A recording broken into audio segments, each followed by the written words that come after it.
أعوذ بالله من الشيطان الرجيم بسم الله الرحمن الرحيم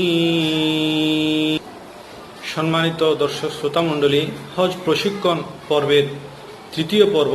আজ আমি মদিনাতুল মুনাওয়ারার জিয়ারতের আদব এবং মদিনা শরীফের এমন কিছু বিস্ময়কর ফজিলতের কথা আপনাদের সামনে তুলে ধরব, যা শোনার পর যারা দুনিয়ায় সামর্থ্য থাকা সত্ত্বেও সেই মদিনার জিয়ারত করেননি, তারা নিজেদের জীবনটাকে বৃথা মনে করবেন। আসুন দেরি না করে মূল আলোচনায় ঢুকে পড়ি। মক্কা নবী করিম সাল্লাল্লাহু আলাইহি ওয়াসাল্লামের শহর, মদিনাও নবীজির শহর। এই দুটি সম্মানিত শহরকে আল্লাহ তাআলা একত্র করে দিয়েছেন। এক শহরে আল্লাহর ঘর, দ্বিতীয়টিতে আল্লাহর রসুলের ঘর। এক শহরকে খলিলুল্লাহ আবাদ করেছেন, দ্বিতীয়টিকে রসুলুল্লাহ আবাদ করেছেন। এক শহরে জালালিয়তের রং, অন্যটিতে জামালিয়তের রং। যদি মক্কার লোকদের সাথে কথা বলেন, মিশেন, তখন জালালিয়ত দেখতে পাবেন। আর যদি মদিনা শরীফের লোকদের সাথে মিশার সুযোগ হয়, সেখানে জামালিয়ত দেখতে পাবেন। মদিনা শরীফের বাসিন্দাদের মধ্যে আন্তরিকতা, ভালোবাসা, আতিথেয়তা বেশি পরিলক্ষিত হয়। এটা রাহমাতুল্লিল আলামিন হুজুর পাক সাল্লাল্লাহু আলাইহি ওয়াসাল্লামের বরকতেই হয়েছে। এই দুইটি শহরের সাথেই আমাদের অন্তরের সম্পর্ক। যদি এই দুনিয়ায় আপনি ঈমানের সাথে এই দুইটি শহর না দেখেন, তাহলে মনে করুন আপনি দুনিয়ায় কিছুই দেখলেন না। মক্কা শরীফকে আল্লাহ তাআলা খলিলুল্লাহর দোয়ার বরকতে হেরেম ঘোষণা করেছেন, আর মদিনা শরীফকে আল্লাহ তাআলা হেরেম বানিয়েছেন রসুলুল্লাহর দোয়ার বরকতে। আমাদের নবী মদিনায় তশরিফ নেওয়ার আগে এই শহরের নাম ছিল ইয়াসরিব বা অলুক্ষণে শহর। কিন্তু আমাদের নবী সাল্লাল্লাহু আলাইহি সাল্লাম যখন মদিনায় তশরিফ নিয়ে গেলেন, হুজুরের কদমের বরকতে সে অলুক্ষণে দূর হয়ে গেল। এবং এই মদিনায় তৈয়বার মাটিকে নবী করিম সাল্লাল্লাহু আলাইহি সাল্লাম শেফা ঘোষণা করেছেন। মদিনার কুয়াতে নবীজি থুতু দেওয়ার পর সেই কুয়ার পানি শেফা হিসেবে ব্যবহারের ইশারাও দিয়েছেন। ফলে হুজুরের অবস্থানের বরকতে সে অলুক্ষণে শহর, যার নাম ইয়াসরিব ছিল, তা মদিনায় তৈয়বা হয়ে গেল। যে শহরের বাতাসেও শেফা এসে গেল, এখন আর মদিনাকে ইয়াসরিব বলা না জায়েজ। এক রাওয়ায়েতে আছে, যে ব্যক্তি মদিনাকে ইয়াসরিব বলবে, সে তার কাফফারা স্বরূপ 12 বার মদিনা তৈয়বা বলতে হবে। নবী করিম সাল্লাল্লাহু আলাইহি সাল্লাম মদিনার বাহির থেকে যখন মদিনায় তশরিফ আনতেন, তখন সাওয়ারিকে দ্রুত চালাতেন, যাতে মদিনার বাতাসের ধুলাবালি শরীরে লাগে। আর কেহ যদি মদিনার ধুলাবালি থেকে বাঁচার জন্য মুখ ঢেকে নিতেন, তাকে নিষেধ করতেন, বলতেন, মদিনার ধুলাবালি থেকে তোমরা তোমাদের চেহারাকে আড়াল করিও না, কারণ আল্লাহ তাআলা মদিনা শরীফের মাটিতে শেফা রেখেছেন। সুবহানাল্লাহ। মদিনার আরো অনেক নাম আছে, তাইবা, মিসকিনা, বাতহা। আর সে শহরের যে স্থানে হুজুর পাক সাল্লাল্লাহু আলাইহি ওয়াসাল্লাম অবস্থান করছেন, যে জায়গাটাতে মহানবী সাল্লাল্লাহু আলাইহি ওয়াসাল্লামের নূরানি শরীর মোবারক লেগে আছে, সে স্থানটিকে আরশের চেয়ে আফজল বলা হয়েছে। সুবহানাল্লাহ।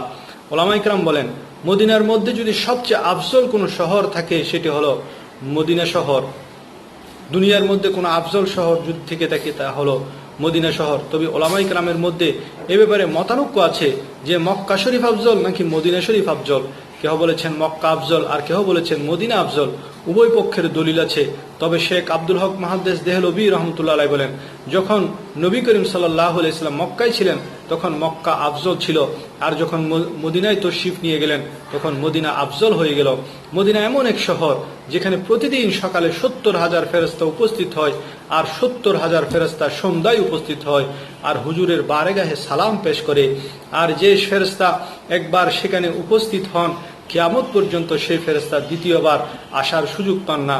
আর আমরা কতই সৌভাগ্যবান যে হুজুরের গোলামির কারণে হুজুর সাল্লাল্লাহু আলাইহি ওয়াসাল্লাম আমাদেরকে বারবার আহ্বান করছেন। যারা সৌভাগ্যবান তারাই কেবল এই শহরে হাজির হওয়ার সুযোগ পায়।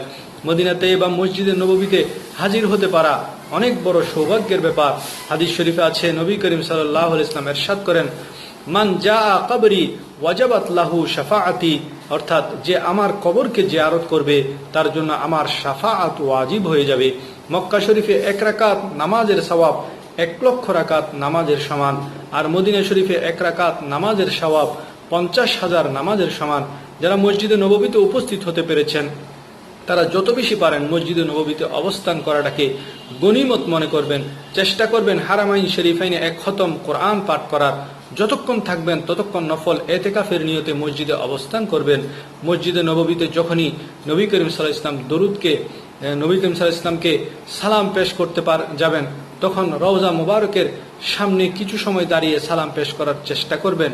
হযরত আবু হাজিম রাদিয়াল্লাহু তাআলা আনহু হতে বর্ণিত, তিনি বলেন, এক ব্যক্তি উনার কাছে আসলো আর সে বলল, আমি হুজুর সাল্লাল্লাহু আলাইহি ওয়াসাল্লামকে স্বপ্নে দেখেছি।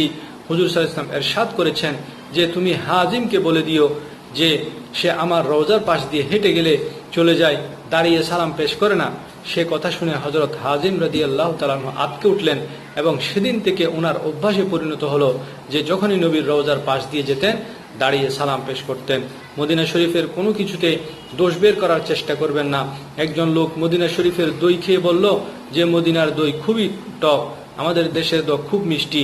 সে রাতে সে ব্যক্তির কাফেলার আমিরকে হুজুর পাক সাল্লাল্লাহু আলাইহি ওয়াসাল্লাম স্বপ্নে এসে বলল, তোমার কাফেলার অমুকের কাছে আমার শহরের দই টক লাগে, সে কেন এই শহরে এসেছে? মদিনার দোষ তালাশ করার জন্য এই স্বপ্ন দেখে আমির আঁতকে উঠলেন আর সেই ব্যক্তিকে সতর্ক করে দিলেন। সেজন্য সকল হাজী সাহেবগণ এই বিষয়ে সতর্কতা অবলম্বন করবেন।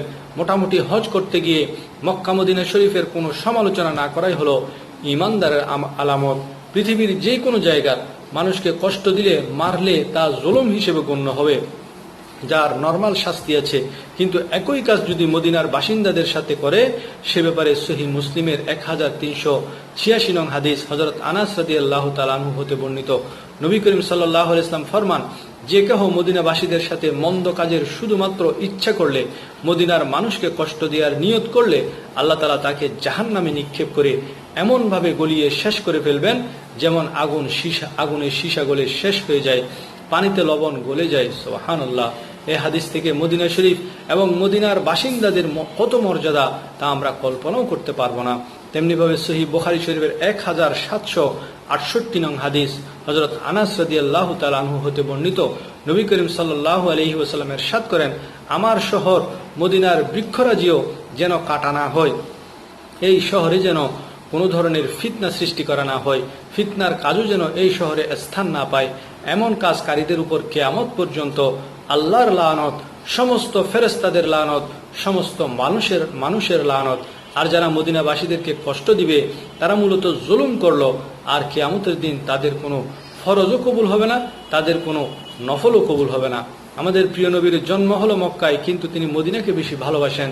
বুখারী ও মুসলিম শরীফের মুত্তাফাক আলাইহি হাদিস, নবী করিম সাল্লাল্লাহু আলাইহি ওয়াসাল্লাম দোয়া করেন, ইয়া রাব্বাল আলামিন, যতটুকু বরকত তুমি মক্কায় দান করেছো, মদিনায় তার দ্বিগুণ বরকত দান করো।